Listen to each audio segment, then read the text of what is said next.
Bata, ating pag-aralan ang mga katinig. Ang mga katinig ay binubuo ng 23 letra o titik. 8 rito ay hiram na letra. Mga bata, ating basahin ang mga titik o mga katinig. Sundan ninyo ang pulang pointer na ito.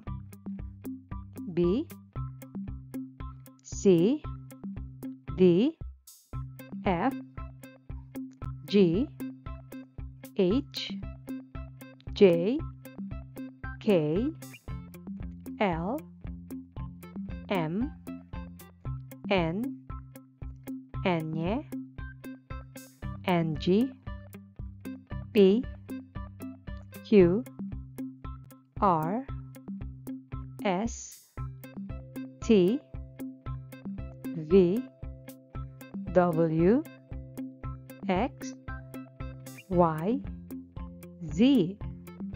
Magaling! Simulan natin sa katinig B. Malaking titik B at maliit na titik B. Tunog B, B. Pag-aralan natin ang mga tunog B, B, A, A.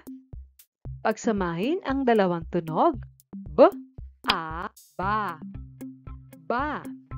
Halimbawa, ba, baboy, ba, baka, ba, baro, ba.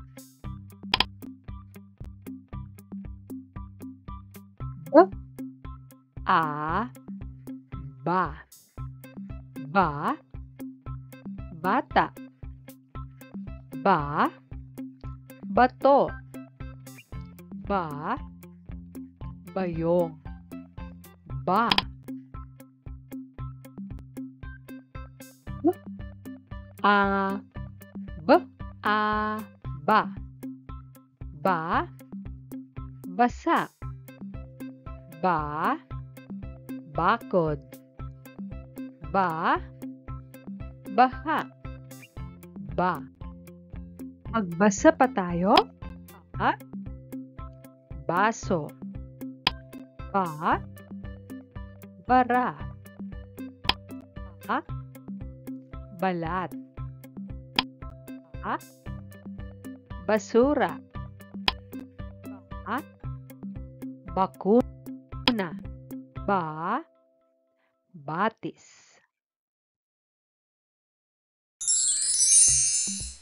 Tandaan mga bata ang pantig na may tunog na ba, ba, ba, ba. Magaling mga bata! Good job!